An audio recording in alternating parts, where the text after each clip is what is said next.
Miren la saga X y en 2015, el 24 de diciembre, cerraron con La Cueva Terminus, el misterio de Z se pone en marcha. Esto es cine. Cerraron el año y la temporada regular con lore puro de Zygarde y el Team Flare. Nada de relleno navideño, trama pura y dura. Pero paren, porque acá viene lo loco. En 2015, Pokémon no se tomó vacaciones. El mismísimo 31 de diciembre, en la víspera de Año Nuevo, TV Tokio emitió un especial de 2 horas. Aunque fue de 6 a 8 de la madrugada, hay que decir todo. Pero bueno, ¿saben qué hicieron? Le regalaron a los japos el estreno en televisión abierta de la película de Hoopa y el duelo histórico, apenas unos meses después de salir del cine. Y encima mostraron adelantos exclusivos de la prometedora peli de Volcanion. Eso es cerrar el año tirando manteca al techo. En esa época nos malcriaban. O al menos a los que veían las transmisiones de Japón. En Navidad de 2014 tuvimos el regreso de mi amigo de Malamar. Mi amigo querido nos dio un episodio oscuro, tenso, donde el Team Rocket y los protagonistas tuvieron que unirse.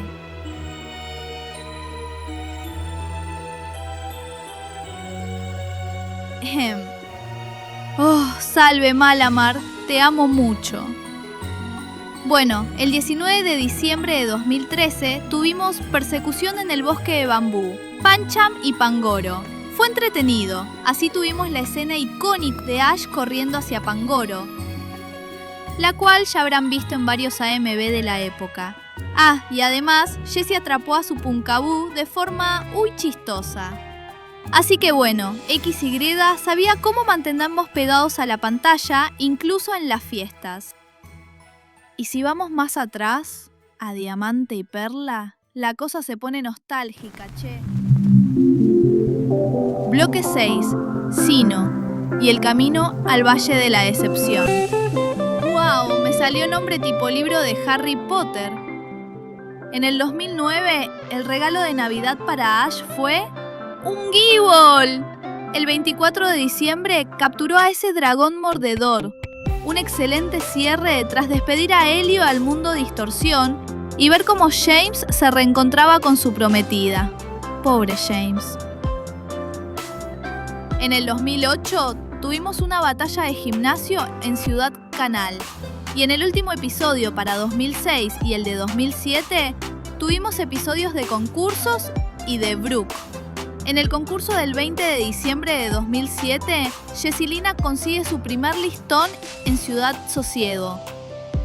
Pero lo triste es que Dawn, por segunda vez consecutiva, no pasa a la etapa de batallas. Quedó eliminada de entrada, a la espera de que venga May a consolarla en la Copa Wallace.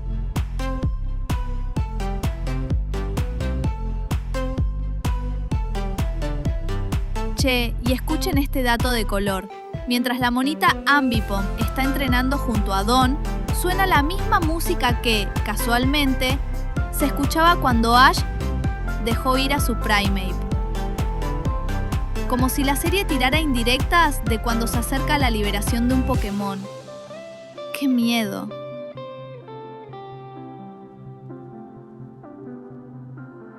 Y en el de 21 de diciembre de 2006, el Bonsly de Brook evoluciona a Sudowoodo.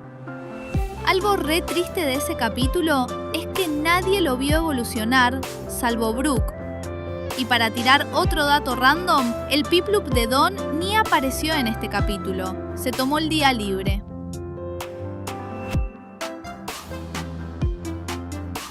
Bueno, ahora sí, digamos que en esta época entre Sinnoh y Kalos, Pokémon era una joyita como lo son los diamantes y perlas. Ay Dios, perdón. Intento dejar los chistes malos. Lo prometo. Pero hablando en serio, Pokémon cumplía. No siempre era espectacular, pero avanzaba la historia y nos daban regalos de calidad. Pero entonces llegó el 2012 y tenemos que hablar del elefante en la habitación. O mejor dicho, del Riolu en la habitación.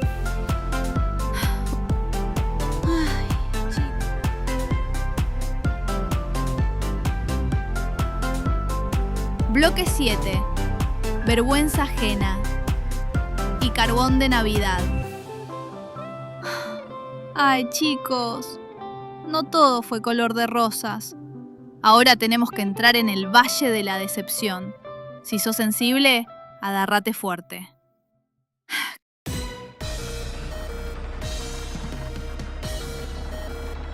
Hubo una época oscura.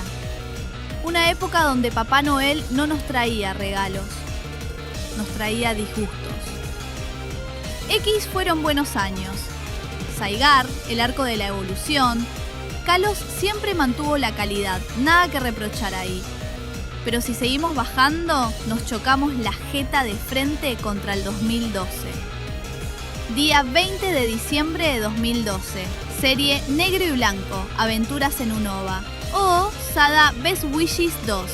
Episodio Ash vs Cameron, Hydreigon, el arma secreta. ¿En serio? ¿En serio? ¿Este fue nuestro regalo de fin de año? Déjenme refrescarles la memoria. Cameron, ese entrenador especial, un taradito que pensaba que para una batalla completa se necesitaban 5 Pokémon. 5. Se olvidó 1. Fue a la lida con 1 menos. Y así todo, Ash perdió. Ash Ketchum, el chico que venía de derrotar a Latios y Darkrai, aunque para otro video tengo una teoría sobre eso. Pero volviendo a este video, Ash perdió contra un tipo que no sabe contar hasta 6 y que sacó un Hydreigon y un Riolu que evolucionó mágicamente a Lucario en medio de la pelea. Fue humillante, fue vergonzoso. Cerrar el 2012 viendo a nuestro héroe caer tan bajo fue jugo de tomate frío, fue carbón puro. Creo que ese día muchos apagaron la tele y no volvieron hasta XY. Yo era muy chica, tenía... ¿cuánto? No importa, pero obvio que no lo vi en vivo en Japón. Mi primer recuerdo consciente fue ver esto mucho después, en 2014, cuando pasaban Aventuras en Unova en la tele de acá por Cartoon Network. Miraba la serie como algo casual y aún sin entender mucho, sabía que algo estaba mal, que eso no era justo. Pero recuerdo que me interesé por la serie al poco tiempo de haber visto imágenes en internet de Ash más alto, viajando con una chica de pelo miel. Una serie que acá todavía no llegaba, y aunque yo no entendía japonés, sabía que eso era cine. Si vos también sufriste este robo a mano armada en 2012, déjame tu like de indignación ahora mismo. Que se note que no perdonamos a Cameron ni 10 ni tampoco 15 años después. Lo único bueno de ese chico fue que usaba mi misma vincha, todo hay que decirlo. Un tipo con 5 Pokémon le gana a Ash. Indefendible. Y si creen que eso fue malo, miren 4 años después, el 22 de diciembre de 2016 en Alola. ¿Quién está a cargo del huevo? Un episodio de relleno sobre cuidar un huevo. Literalmente. Después de la épica de X, Y, Z, ¿cerramos ese año cuidando un huevo? En fin. La hipocresía. Ah, me olvidaba. El disgusto por Cameron me hizo olvidar. El 22 de diciembre de 2011 tuvimos Tornados vs Thundurus vs Landorus parte 2. Digamos que fue interesante ver a Jessie, James y Meowth por primera vez ser los villanos de un arco de Pokémonotes legendarios. Lástima que el doblaje latino haya arruinado la seriedad que ellos tres debían de tener en Yunova. Y peor aún, cuando en X y Alola, que por guión volvieron a ser bufones de nuevo, no tuvieron el permiso necesario para hacerlo. Veamos. Fennekin, el Pokémon Sol. Sus grandes orejas. Ah, esperen, que si les gustó este viaje en el tiempo, ya saben. ¡Qué genial! ¿Y este? Like, suscripción y campanita para no perderse la próxima teoría en el rinconcito de Candice. Tan duras. Oh, salve Malamar, te amo mucho.